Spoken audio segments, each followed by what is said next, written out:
I'm not that worried about it because, man, is he boring. Like, it's very hard to, actually absorb anything Obama's saying. You're just going, come on, dude. You could drive through those spaces between words. It's just we get it. You're important, historic, but try to speed it up a bit. In a world where politics often feels like performance art, Greg Gutfeld and Tyrus have made an unlikely career out of turning the news cycle into a comedy sketch. Their chemistry is unmistakable. Part stand-up routine, part cultural critique, and part late-night roast. But on this particular night, they set their sights on a man once considered untouchable, the embodiment of cool-headed leadership and eloquent restraint, Barack Obama. What began as casual banter on Fox News quickly evolved into something else, a conversation that cracked open the glossy shell of America's favorite political icon and suggested that maybe, just maybe, the story of Obama wasn't quite finished. Gutfeld began, as he often does, with humor that feels like a jab dressed in a joke. I'm not that worried about it, he said. Really, the most boring person on the planet. And that says a rule of thumb, though. When they say it's both sides, the previous segment, we talked about when his publisher told him to speak, and when he got to talk for himself. This is another example of a brother having to talk about something that they... His tone somewhere between disbelief and amusement. Because, man, is he boring. It was a strange statement about a man who once electrified crowds with his speeches, who filled arenas like a rock star, who made hope and change sound like promises instead of slogans. But to Gutfeld, Obama's deliberate cadence, those long pauses and measured inflections, felt less like gravitas and more like dead air. You could drive through those... Could cut a rug. Look at Syria, Iran, ISIS. I'd say his best move was the chicken dance. Oh, boy. And Obamacare, a hustle. Don't worry, sad stars. Obama isn't really going away, though. He can always keep playing a president on TV. He'd probably do a great job, or at least do less damage. So, Hollywood will miss Obama. But what will Obama miss? Donald Trump, ISIS, American dissent? It's hard to miss something you didn't see coming or going in the first place. The rise of ISIS, the pernicious spread of Islamism, flourished under the president. These are the things that he overlooked. Spaces between words, he quipped, rolling his eyes. We get it. You're important, historic. But maybe speed it up a bit. For Gutfeld, Obama wasn't just a former president. He was a symbol of how American politics had become an endless loop of image management and slow-motion talk. You also missed the fact that he also unfriended Obama on Facebook. So this is laughable. Unfortunately for, our president, who's done, and they know he's done, and these sanctions mean absolutely nothing. When these sanctions came out, his phone buzzed, he got a DM from probably Donald Trump saying, "Don't trip, I got this. We'll fix it, after the 20th. And he went, okay, cool. His administration was over. His policies were relics, and yet somehow his presence lingered like background music that refuses to fade. Every new crisis, every foreign policy misstep, every economic headline still carried traces of his name, as if the man had left the stage but kept the microphone. Tyrus, Gutfeld's towering co-host and master of Obama and Trump say what? Tyrus, Trump, and Obama sat next to each other at Jimmy Carter's funeral. They appear to have buried the hatchet. What do you think they were saying? Oh, I know what they were saying. Hey, two-term guy. What's up, two-term guy? How are you doing? I don't know, just doing my two-term thing. And Biden was in the front, and Kamala was in the... And, oh, hey, I'm sorry, no term and one term. It's so funny. Dana, and meanwhile, you have Hillary, no term, sitting there, and she's just away from her two-term Trump. Leaned into the idea. His trademark stoicism, arms folded, expression unreadable, was as much part of the performance as the commentary itself. Together, they weren't just mocking a former president. They were dissecting the phenomenon of Obama's afterlife in politics. What happens, they seemed to ask, when a leader leaves office but never truly leaves the story? The duo's conversation began to spiral, not downward, but outward, into something resembling political satire laced with conspiracy theory. Gutfeld framed it as a political piñata, one that, when cracked open, didn't spill candy but secrets, half-truths, and uncomfortable laughter. This wasn't just a talk. Tuesday, he spoke to the Economic Club of Chicago, where Crain's columnist Greg Huns noted a startling comparison of Trump to Hitler. Huns paraphrases what he heard President Obama say. We have to tend to this garden of democracy or else things could fall apart quickly.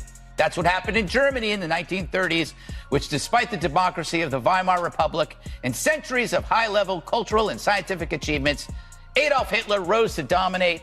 60 million people died. So you got to pay attention and vote. So, Show moment, Nazi, he said. It was a full-blown political expose wrapped in comedy gold. He described Obama as the man who turned coolness into a campaign strategy, who made restraint fashionable, but who might also be hiding something far more calculated.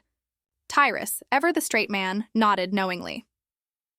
We kick out diplomats, he said, referencing the late Obama-era foreign policy decisions, but it doesn't affect any.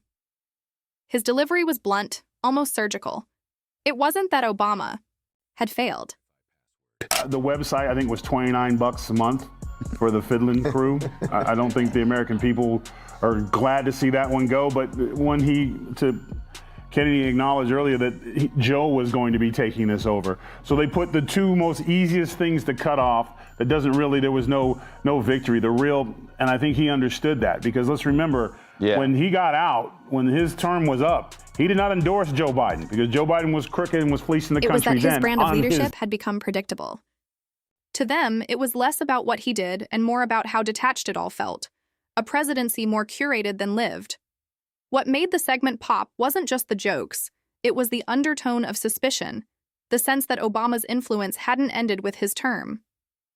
Gutfeld grinned as if he had uncovered something spicy. The glint in his eye was the same look a cat gives before knocking over a glass. Deliberate chaos. Obama's like the brand that never stops trending, he said. The man left office but kept the Wi-Fi password. It's like, how could this be bad?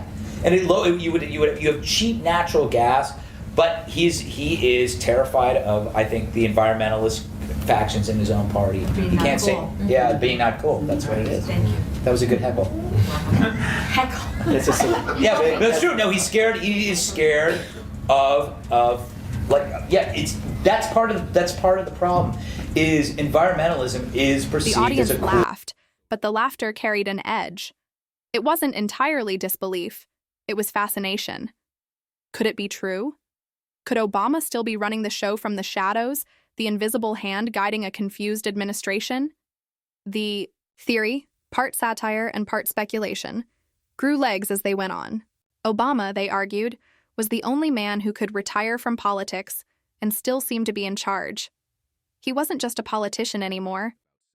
Black president, you get that, oh, I can't have any problems. And Joe was like, don't worry, I'll get all the problems for you, all the smoke. So when he was doing that, you can tell it's disingenuous because he's doing what he's supposed to be doing instead of saying, look, I'm going to put this moron who's going to steal and make it way worse. And now we've seen from that date, from that time, how big the spending and ridiculousness has gotten with Joe Biden's fingers always being around with the exception of 4 years. Mm-hmm. So I think, and if you asked him if the camera turned off, he would have been like, man, I can't believe we're going to let this dumb be in charge of this stuff. You know he's going to screw this up. Right? That's exactly what would have happened. A subscription service that kept auto-renewing even when you thought you'd canceled it.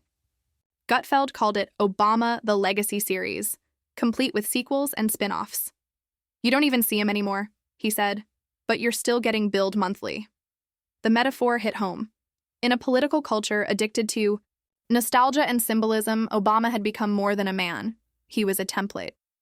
His speeches were quoted, his policies recycled, his charisma cloned. Even his absence. Obama's now a Republican.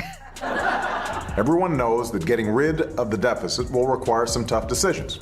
And that includes cutting back on billions of dollars in programs that a lot of people care about. I think Obama appreciates Trump for saying what he wished he could say. Well, not just that, and they also were both like, hey, we both won twice. Felt strategic. Yeah. Tyrus wasn't done. He imagined Obama and Trump sitting together at Jimmy Carter's funeral, exchanging polite smirks and inside jokes. Two-term guy, Tyrus imagined Obama saying. What's up, two-term guy? It was absurd, hilarious, and oddly believable. Their imagined conversation turned into a microcosm of America's obsession with legacy. Two men from opposite ends of the political spectrum, bound together by the immortality of their names. But then came the pivot, the part that made the internet light up like a Christmas tree. Gutfeld suggested that Obama's the most relaxing I've ever heard of him. Look, I think he's sexist. I think he's portraying his candidate as a damsel in distress. That somehow she's the target of all these things, when in fact she's responsible for all these things by having this email, this private server. And there's one thing too that he's ignoring, and a lot of people are ignoring, is that Team Hillary knew about Anthony Weiner before he resigned. Might not just be a metaphor. He's still pulling strings, he said. You can feel it. The idea wasn't new. Critics had whispered for years that Biden's policies carried Obama's fingerprints, but hearing it framed as entertainment made it oddly persuasive. Officially, Obama was producing documentaries, painting, and giving speeches about democracy's fragility. Unofficially, Gutfeld implied he was still shaping narratives, influencing decisions, and orchestrating outcomes. The evidence? Coincidences? Obama surprised fans on our new podcast by saying her pet peeve about her husband is that he's chronically late. For example, we're still waiting on him to admit he's from Kenya. And as for Barack's pet peeve about Michelle, he's mad that she keeps leaving the toilet seat up. When she cleans it. And that unmistakable sense of coordination that seems to hum beneath modern politics. It's like he turned politics into a subscription service, Gutfeld repeated, his grin widening. You may not see him, but he's still getting your data. The theory, half tongue-in-cheek and half conviction, struck a chord because it fit the cultural mood. In an era of distrust and blurred lines, the idea of a shadow presidency felt oddly comforting. If chaos ruled Washington, maybe it was because someone calm and deliberate was still steering from behind the curtain. There's something soothing about believing an adult is in charge, Gutfeld mused, even if that adult's retired. Tyrus jumped in, grounding the moment with humor that bordered on truth. Obama's like the guy who quit the job but still shows up to every meeting, he said. The studio erupted in laughter, but the metaphor landed. Obama's influence wasn't about direct power anymore. It was about aura, narrative, and nostalgia. He had become a ghost in the political machine, haunting, ever-present, impossible to ignore. They rolled clips of Obama's old speeches, his smooth baritone invoking unity and progress, and juxtaposed them with modern political chaos. The contrast was almost cinematic. We have to tend this garden of democracy, Obama had once said, warning of the fragility of institutions. Gutfeld replayed the line and smirked. He's right, he said. He's been the gardener all along. The audience laughed again, but the irony hung in the air. Maybe the joke wasn't that far off. By now, social media was ablaze. Clips of the segment flooded Twitter and TikTok. Some users mocked the theory as right-wing fantasy. Others dissected it like gospel truth. The conversation spilled out of Fox News and into the digital bloodstream. Meme pages turned Obama into a puppet master. Conspiracy threads linked his foundation's activities to current events. Even political commentators couldn't resist weighing in. The line between satire and sincerity blurred completely. And that was the real brilliance of Gutfeld and Tyrus's performance. They didn't have to prove anything. They didn't need evidence or sources or whistleblowers. They just needed to light the match and watch the audience build the bonfire. In modern politics, Gutfeld said in closing, the biggest secret isn't what's true. It's what people want to be true. That line became the heartbeat of the viral moment. Whether you believe the theory or not, it exposed something deeper about the public psyche. America didn't want to let Obama go. He represented stability, style, and sophistication in an age of noise and chaos. To believe he still had influence was to believe the system still had a steady hand somewhere. Even Obama's silence became part of the narrative. He didn't respond to the chatter, didn't dignify the rumors. And that restraint, his refusal to deny or confirm, only fed the intrigue. His calm, unreadable smile had become its own kind of statement, a masterclass in subtle power. Every time he appeared at a public event, the internet went wild, searching his expressions for clues. Was that smirk acknowledgement? Amusement? Contempt? The mystery sustained itself. Gutfeld and Tyrus understood that better than anyone. They weren't just talking about politics. They were dissecting mythology. Obama wasn't merely a former president. He was a symbol of how charisma and mystery can outlive tenure. He's the brand that never stopped trending, Gutfeld repeated, almost admiringly. Even if it's false, he still wins. Tyrus laughed, shaking his head. Man, he's like the only president who could run the world from his living room and still look good doing it. That was the paradox. Even when mocked, Obama's image remained untouchable. Every joke reaffirmed his myth. Every theory, no matter how absurd, kept him central to the narrative. He was the protagonist of American politics whether he wanted to be or not. As the segment wound down, the tone shifted from sharp satire to something almost reflective. Behind the laughter was a truth about influence and perception. Obama didn't need press conferences or policy papers to shape public thought. His mere existence, his carefully timed statements, his curated appearances, those were enough. In an age where attention is the ultimate currency, Obama had achieved the impossible, staying relevant by doing less. Gutfeld leaned back, smirking. Obama doesn't have to deny anything, he said. He just smiles that presidential smile, the one that says, maybe I did, maybe I didn't, and the world loses its mind decoding it. The audience chuckled, but the room felt almost reverent.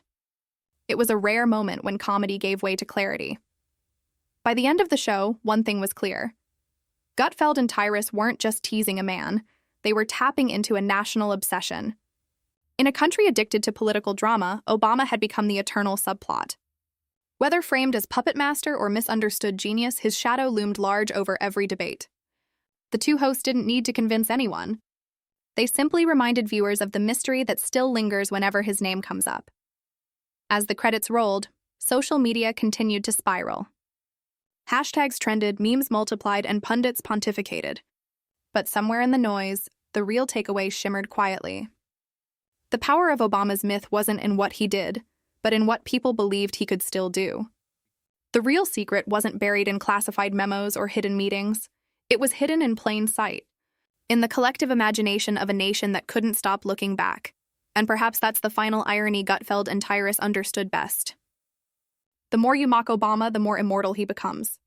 The more you question his relevance, the more relevant he seems. He's not the man behind the curtain.